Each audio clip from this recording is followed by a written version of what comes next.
Hello. So, this is a remake video. I actually just recorded a 7-minute one, but I deleted it because I found something better that I wanted to talk about for the daily message. Um, Obviously today I didn't prioritize nor focus on the things that I should have. One being my daily message for you guys. And I'm smiling a lot because it's not that I'm trying to fake a smile, because everything I say is genuine. Everything I do is genuine. But I just hope to make you smile. So that's why. But, today took care of my mother. Went to take her to get her hair done. She looks, ay, meu Deus, bonito. The most beautiful woman God has ever created. Truly. Hair done or not, the best. I got my haircut. I had a lot of hair. It was just got a beard trim. That's it. I tried to go to the gym, but I didn't do it. I know I did go. I went to a gym on the way home, but they were closed. I didn't want to drive all the way to the gym I usually go to. I didn't want to do it. So far. And then I was gonna go tonight, but they closed at 9. I was so mad. I've been playing the game all day. I did a couple job applications, but not enough.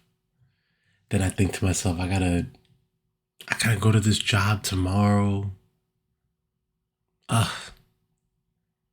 I'm just praying for that one job, right? And I feel like my greatest sin, personally, maybe it's not a sin within biblically, but personally, I don't know, but personally, I don't focus on the things that I should be focusing on. Like the YouTube content or job applications as much. I focus on it, but not as much.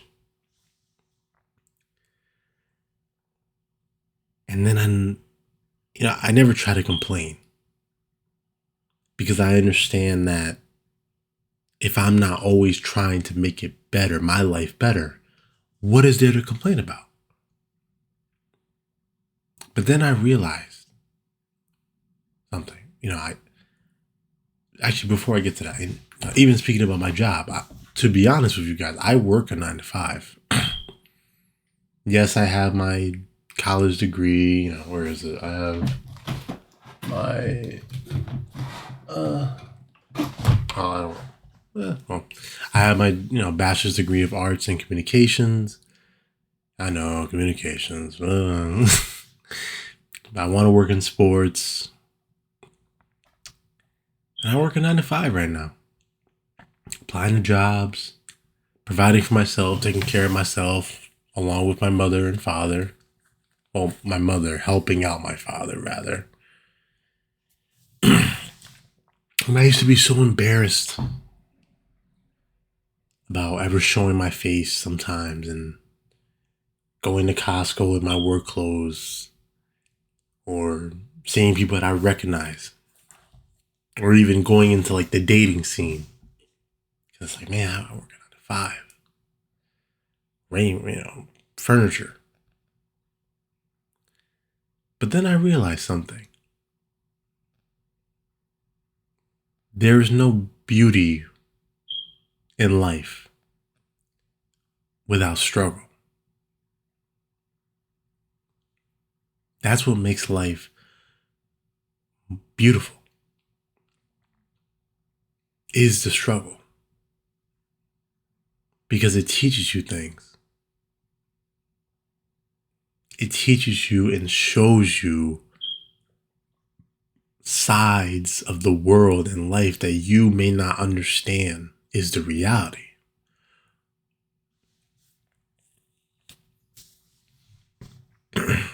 I wouldn't trade my life in for nothing. If I could do it again, I would. I'm not ashamed no more. I'm not embarrassed. I don't feel offended or embarrassed. Not offended, but I don't feel ashamed that when I look at someone else's Instagram profile or their photos or their stories, they are in a nice apartment, they're in a new city, they have a good job, they're comfortable, they're not doing backbreaking work. And I used to be so embarrassed and so jealous and envy all of what I saw.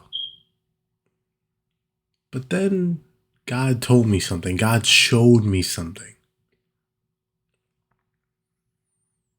He showed me that in a way, I can be happier than if I were to have what these people had. I am happy. And I would be, and I'm happier where I am now than if I were somewhere else that was easier. And I know that sounds weird, you're like, how are you happier if you're lifting furniture, Nick? How is that life happier? Well, because the struggle it's what makes me. The struggle is my teacher. The struggle is my foundation of my life. Because it's showing me the truth that to make the change, to have the change happen, you need to work for the change. And to not be someone who has the shortcuts. The shortcuts has no struggle. The shortcuts have no detours, has no halts. The shortcuts lead you to what you believe to be is the best path. And it strays you away from God's path. But God was poor. God didn't have a lot. God wasn't such a rich person at a point of his life. God struggled as well. God was hungry. God was thirsty. But that is what made him him.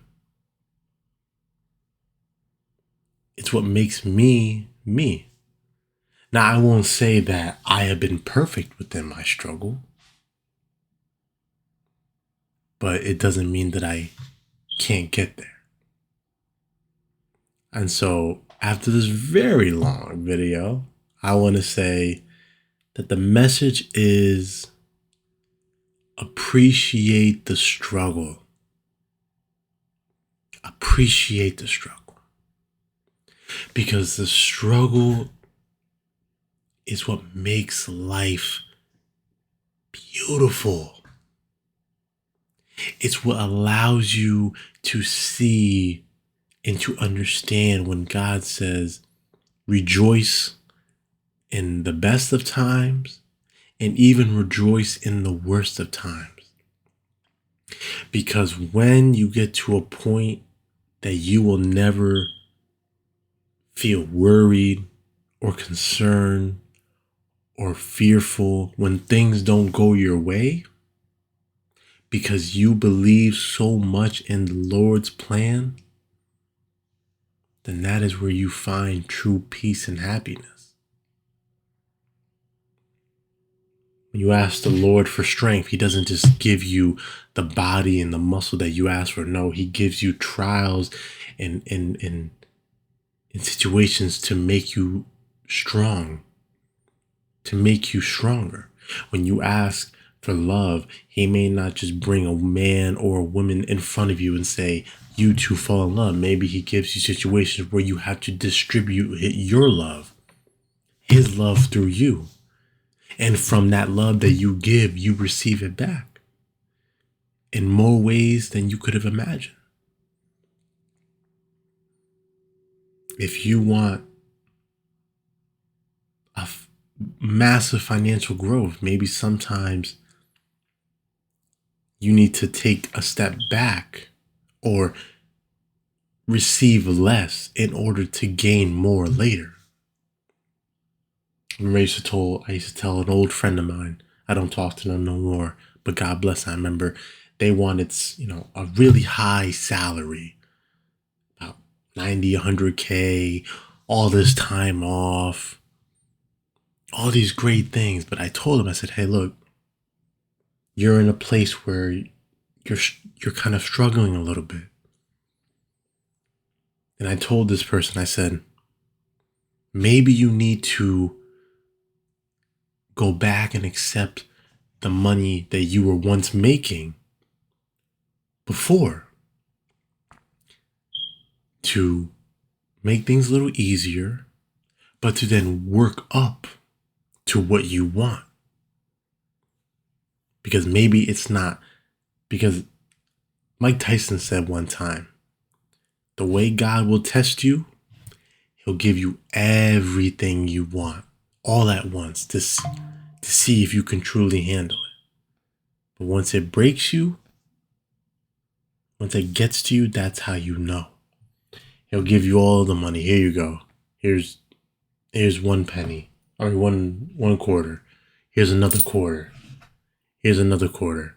And these quarters represent, millions of dollars. And you keep getting it and getting it and getting it and getting it until it's just too much. Oh, I used to tell this person, I said, hey, take a step back. Wait for the right time. God's got you. And so that person did. So appreciate the struggle, my friends. It's going to make you better. It's going to make you see the world and life at a different light. And it's going to make you understand God more. It'll bring you closer to him than you have ever imagined. Well, this is a much longer video than I planned, but this all came from the heart, truthfully. And I hope I could help some of you guys. That's all I ever want from this. It's just to help people. I really wonder why I didn't do therapy in school. I really don't. I really do. I wonder. Maybe I can always go back. Who knows? But thank you guys for being here. Thank you guys for allowing me to share this with you.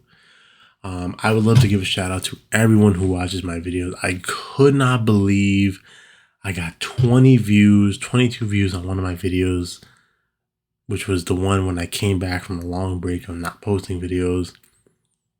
Even just getting 1 view, it warms my heart. It really does. Even if it's my mom watching the video, because she does watch my videos. Even if it's just her being the 1 view. It warms my heart that at least I can speak to one person. So I thank all of you who watch, who find me when God sends me to you. It means a lot. It means a lot. Am I going to cry? No, relax.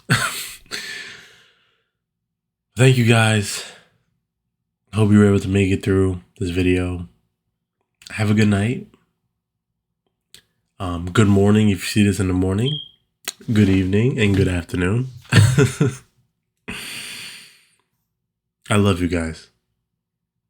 I love you guys so much. God bless all of you. May peace be with you all. All right? Much love, baby.